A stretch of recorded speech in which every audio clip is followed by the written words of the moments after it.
Guys, medyo lagi tayong fit in sa tulog dahil for the past few weeks, lagi tayong sobrang daming games, dami nating ginagawa, invitations, na ang dami din doon yung biglaan yung wala sa schedule mo. So, actually ngayon meron ulit tayong game sa San Jose, Batangas. Lugar to nila to per. And syempre very excited kami kasi lugar to ng isa sa mga members natin na talagang gusto naming mapuntahan. So, ngayon pupunta tayo sa San Jose, Batangas. Sorry, nabubulol ako. Walang tayo sa tulog. San Jose, Batangas. And galing nga tayo sa talo na nakaraan sa Binyan. Lakas na nakalaban natin. Pero it was a good game. Ngayon, bawi tayo. Bawi tayo dun sa game natin sa San Jose, Batangas. And pinaghandaan talaga nila to, guys. Sabi ito, pero sobrang daming tao daw. And talagang kumalat yung balita doon. Kaya ngayon, very excited tayo na makagawa ulit ng another history dun sa lugar nila. Dahil, kumbaga kahit pa paano, unlike the past games, sobrang mga biglaan, ito, mga 1 week preparation. So, kahit pa paano meron time. And very, very grateful lang ako syempre dahil kung maalala nyo, 5 to 6 months ako nawala, diba? So, sa 5 to 6 months na yun, I just rested. And actually, nung time na yun, ang ginawa ko lang talaga is, I prayed. Talagang hinanap ko si Lord sa buhay ko. Kasi there are lots of questions na hindi ko alam kung ano yung dapat yung gawin. And kaya ko to sinasabi sa inyo kasi most especially kapag mga ganong panahon, I make sure na kay Lord agad ng diretso ko. Actually, hindi rin kay Awi. Siya yung second na pupuntahan ko, pero yun pala yung pinakauna every time down na down ka, every time dami mo questions na hindi masagot, every time na hindi mo alam kung anong gagawin mo, ako dumidiretso talaga ako kay Lord. And hindi naman agad-agad yung sagot, pero looking back ngayon, kung nasan tayo ngayon, that was just around 6 months ago. Or, no, actually, 2 months pa na tumatakbo yung Season 5. So, 3 months ago, 4 months ago, 5 months ago, medyo, ano ba yun, medyo hindi ko pa rin talaga alam ano dapat yung gawin. I didn't know na magkakaroon din tayo na season 5. Hindi ko rin alam na babalik ako dito sa Parañaque ng mga panahon na yun. I was just praying. I was just focusing on Him. And dedicating my life through prayer dun sa mga panahon na yun. Yun yung mga panahon, kung nanonood kayo, nakasubaybay kayo, yun yung mga panahon na wala ako sa vlogs, dumadayo sila ng wala ako, naglalaro sila ng wala ako, na for straight 5 to 6 months, wala talaga ako dun sa picture na yun. And, ayun, pagbalik ko dito, actually, lahat na nangyayari ngayon, sobrang tinitake ko as a parang miracle na, kumbaga, it's a complete turnaround kung nasa tayo ngayon compared sa 3 months ago. Hindi ko rin alam syempre kung paano nangyari yon. Hindi ko rin pwede sabihin na dahil magaling ako. Hindi ko rin pwede sabihin na dahil ganito kasi yung Mavs nakapag-establish sa na, you know. For me, it's all about the grace of God. Kung bakit nangyari lang sa amin itong mga to. I just trusted His timing. Hindi ako nagmadali. There are times na matatakot ka talaga. There are times na parang walang mangyayari sa'yo. Pero to be honest, if you really put your trust on Him, like talagang totoo, hindi ka rin naman magmamadali dahil alam you are safe. Alam mo na siya naman yung bahala sa'yo. And what's happening to us right now is a good problem. Medyo kulang lang sa tulog. Dahil syempre pagod sa event, sa biyahe. Tapos syempre mga stuff na kailangan gawin dito. Pero it's a good problem compared naman nung nakaraan na talagang halos di namin alam kung ano talagang gagawin namin. Ngayon alam na namin yung gagawin namin. Binigyan na kami ni Lord ng path. Pero syempre ang iniisip namin, ako sa part ko is, parang ilang linggo na akong kulang sa tulog. Which is syempre hindi rin okay. So, yun, pinagpipray ko rin yung kay Lord na kumbaga mabalanse ko lahat ng bagay. And hindi ito ano guys eh. Gusto ko lang sabihin sa inyo, hindi ito parang dito sa problema na to or dito sa bagay na to, isasama ko si Lord. Pero dito sa bagay na to, ako na bahala dito. In everything that I do, I make sure nga, lalo na ngayong season 5, pinapractice ko talaga. I make sure, kahit dun sa pinakamaliit na bagay or dun sa pinaka mga seryosong mga bagay, I make sure na si Lord yung pinagde-decide ko. Si Lord yung pinapauna ko. Lord, anong kailangan natin gawin? Lord, ito nangyari. What's our next step? What is our next plan? So, through those prayers, mas nagiging malinaw. Lalo na kapag mataas yung emosyon mo. When I say mataas yung emosyon, hindi lang kapag galit ka. Kapag sobrang saya mo, it's just the same. Minsan, nagde-decide tayo, sobrang lungkot, galit natin. Ang sama na nagre-resulta. Pero pansinin nyo kapag nagde-decision tayo na sobrang saya din natin, hindi rin nagiging maganda yung resulta most of the time. So, if we base our decision making through emotions, kapag sobrang saya mo or sobrang pangit na nararamdaman mo, most of the time, hindi talaga naging maganda yung sitwasyon. So, nung nakaraan, ang pangit, syempre down na down ako. Masabi kong depressed ako that time. I prayed kay Lord. Ito naman, sobrang daming maganda nangyayari. You get invitations left and right, tuloy-tuloy, mga biglaan, laro ka dito, punta kayo dito, you get invited sa mga gantong klaseng events. Ngayon naman, sobrang saya naman. So, I wanna make sure din kahit na ganito yung nangyayari, sobrang saya. I always make sure na pag magpipray ako kay Lord kasi actually, yung sobrang saya, actually, for me, nakakatakot yun dahil katulad ng kapag sobrang lungkot ka, it's just the same. Parang medyo hindi mo rin kontrolado yung emosyon mo. And you will most probably make decisions na hindi rin magiging maganda. So, ayun, pagod tayo ngayon. Dami nangyayari sa atin. Masaya tayo. It's a good problem. Pero, ilalapit din natin kay Lord to na, Lord, sobrang saya. Sobrang ganda na nangyayari. Anong kailangan kong gawin? How should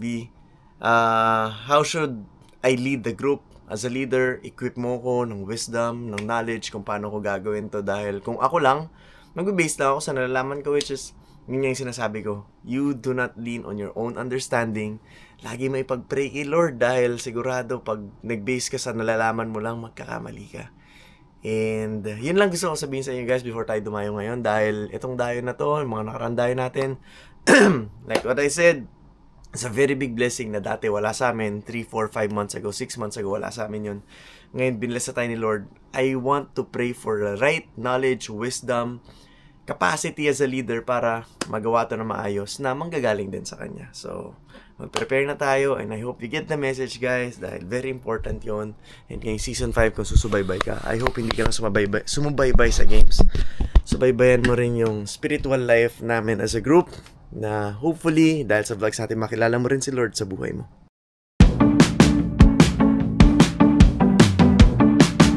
Mami! Love you. Love you. Wow, sarap ng ulam natin. Golden tilapia. Medyo malutong. Thank you, Mami. Ano, game? Hey! Bawi tayo? Bawi tayo, coach. Bawi tayo, Ha? coach. Ano ba, Col? Iyakin ka ba? Ha? Ano, bawi tayo? Ha? Oo, coach. Game ready? Bawi, coach. Ready? Triple double, pambawi. Huwag ka na manununtok, ha? Kanta natin lahat, happy birthday! Happy birthday to you! Boy, happy birthday!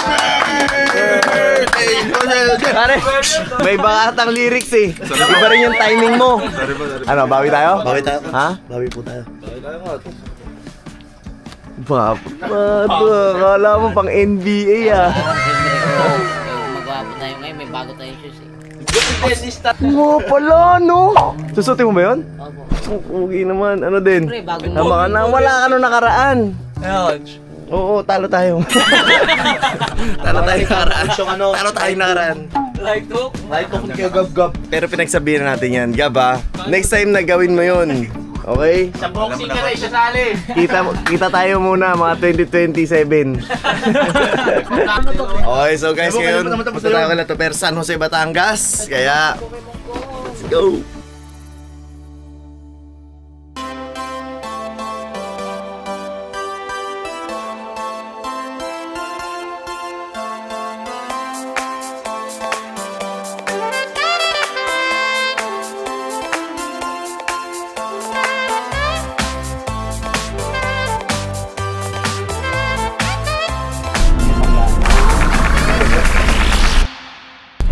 Guys, let's go! So yun guys, nandito na kami sa Batangas. So yun guys, nandito na kami sa Batangas. Ready na ba kayo guys? Ready na po! Ready na! Ready na! Ready na kami, Cyclops. Ready na! Ready na! Ready na! Ready na! Ready na, Cyclops! Sorry. Boom! Manot! Dahil nandito tayo sa Batangas, titikman natin ang laming! Laming Batangas! Yan! Lume! Lume! Lume! Lume! Lume! Lume! Lume! Lume! Lume! Sipag sa dulo'y ikis na. 1, 2, 3! Tumalon! Tayo tumalon! Magkakawak na yun sumaya. This is showtime! Hey! Pasigat na si Pokat! Lomi is already to serve to. Yeah! Hi guys, nandito na tayo sa Lumil. Meron akong kausap na babae. Actually, lahat naman na nakaka-partner ni Justin, nakakausap ko yun. Sineset up talaga natin yun. Pero ngayon kasi, ipaprank natin si Justin. Ngayon, ang mangyayari, may magpapapicture sa kanya, andun yung nanay at tatay. And then, magagalit yung nanay at tatay. Mapapagalitan si Justin. Yung ano yung mapapabastasan. Paiyak natin si Justin ngayon.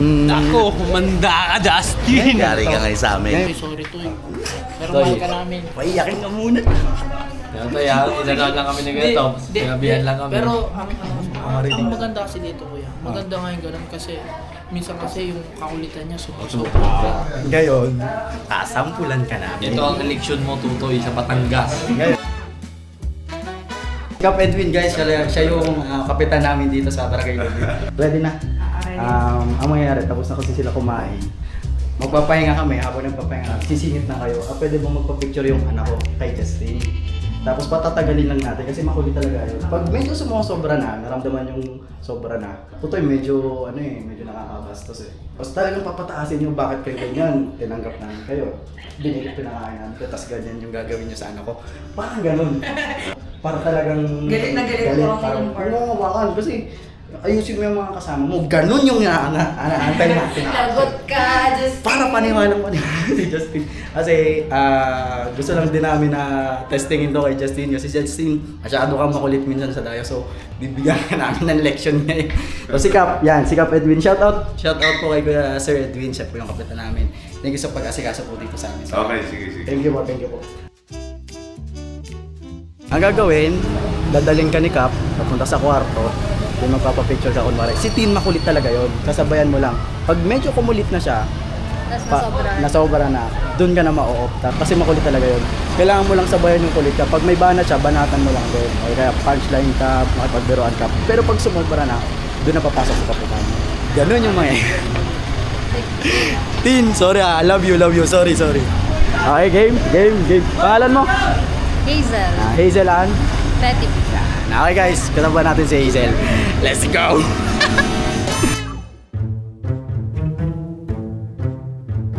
Magbibihis na si Justin, okay? Tara, bisa na. Baka man magpa-picture pa sa'yo.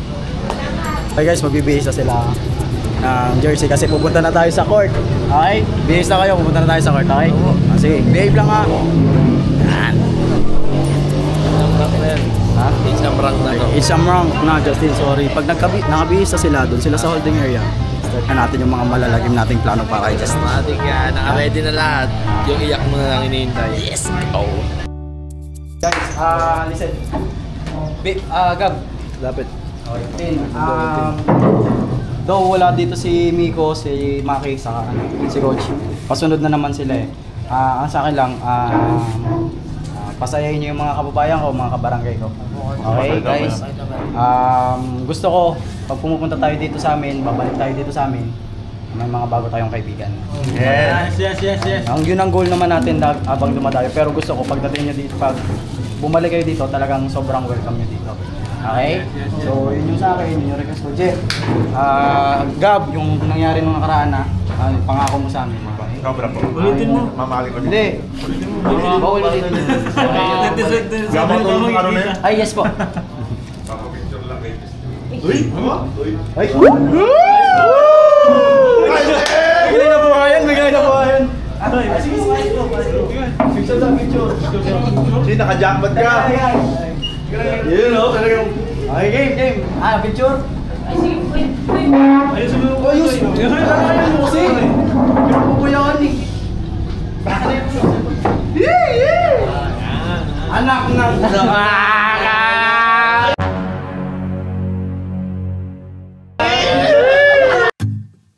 I got this picture in my closet. It's gathering dust right now, and the edges have been folded once or twice. Okay na. Oo, naman si Justin, oh.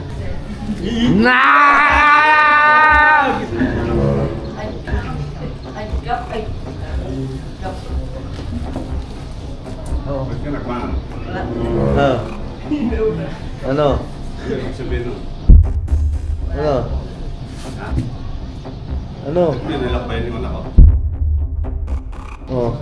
Nagpapapicture lang sa'yo. Hindi, okay na. Idol ko. Picture lang sa'yo, nalalakbayan mo na.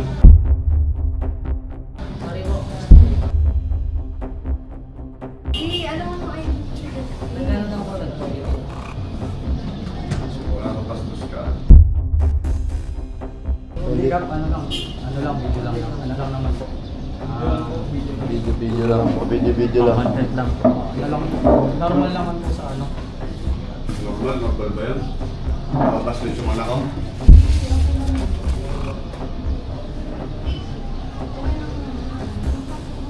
Layo ka dito ah.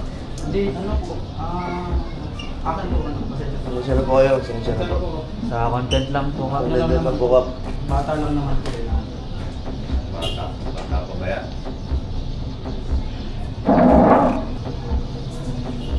Ano ko pa ah. Kilala mo ba ka?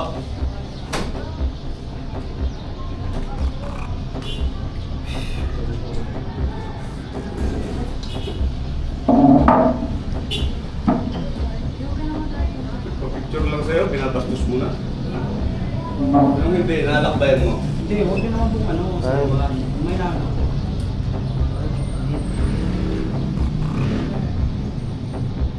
Gusto lang naman po namin. Gusto mo lang maglalaro? Gawa lang ng laro? Pag gusto na yun, hindi natin tuloy ito? Eh, kayo po, kung gusto nyo Opo, kayo po. Kayo po, no? Hindi, ako naman ang muna lumapit sa kanya. Kayo po, na natin ituloy yan. Madali po kami kausap. Chat to si Coach, sabi niyo, huwag na sumunod. Sabi mo lang ba? Sabi mo lang. Tawagin mo na. Hindi, umuwi na kayo. Hindi, ako naman ako na lumapit eh.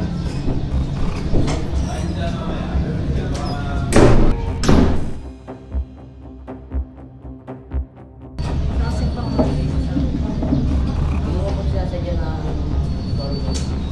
hindi na sabihin mo. Hello. Saan na kayo? Oh?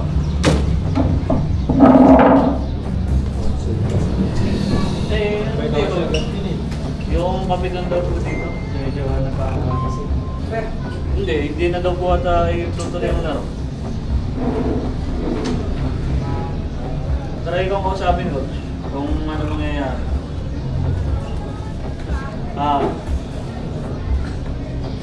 Sige, Coach. Try namin po. Sabi, kung daw ituloy. Ako naman una nag-approach lagi. Sige, Coach.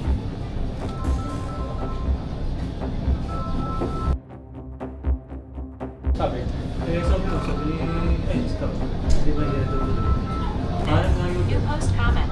Jericho virus. Exit, tapos balik na para niya. Paano yan? Paano yung tao?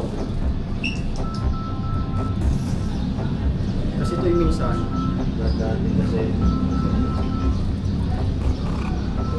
Lahat ng ano. Hindi kasi lahat ano eh. Puro dadaan mo sa ganun. Pero tayo ingat ka, kakaya po.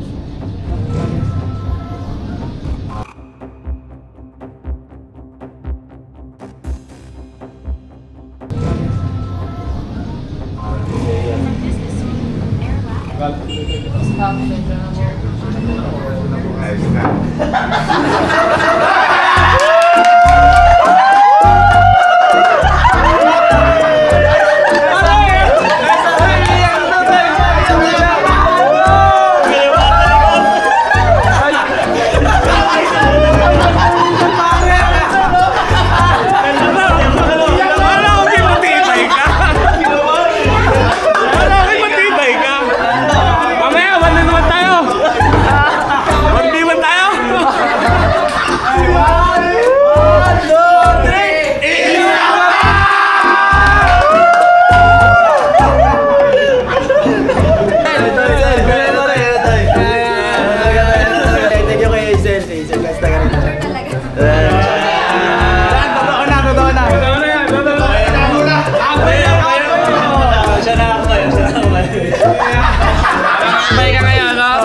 Saya na, tunay na yan. Ay, dumating yung totoong tatay. Kamukha ka sa kapatid ko. Ay, react dito. Ha? Tuwa-tuwa yung mata ko. Yung mata. Di ba naglalaro, pawis na. Kasama din pala kayo. Success! Sabi sa akin, na ako, nakinabahan na ako, tapos sinabi ni kita ba na yun. Ayos ba, Toy? Ayos ba? Pati ako nadala. Nilaksan yung pagdabong ng pinto. Dali. Success sa prank. Alright guys, antayin lang natin si na coach. And then, punta na tayo sa court, okay? Peace out. Naprank na si Justin. Wag ngayon, coach. Ano, papunta pa lang kasi kami doon, nauna sila. Doon sa Batangas, hindi ko alam mangyari. May babae, pinapunta sa pero normal. Tapos, biglang darmating yung tatay. Tapos, ang plano, papagalitan siya ng sobra. Mas tutoy, iyak yung coach, iyak yun. Hindi ko nakita ng live guys kasi nauna sila. Malapit pa lang kami pero nag-chat si Toper na prank na daw si Justin. Na-imagine ko yung mukha. Na-imagine ko na yung mukha. Yung parang tutang. Tara, punta na natin sila. Tara. Go!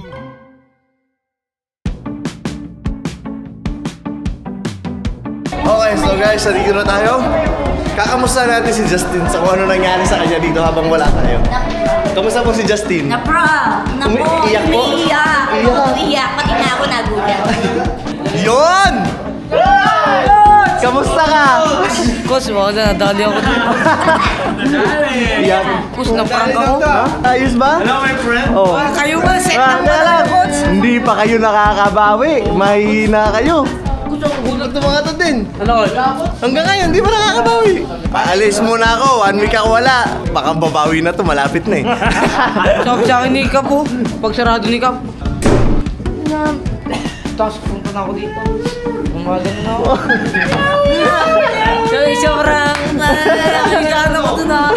Hindi pa nakakahinga dun sa nakaraan. May kasunod na. Naisa na agad ako ngayon. Galing mga acting ni Kap. Balita ko, gusto mo na umuwi ah. Opo, Coach. Basta matuloy lang yung laro.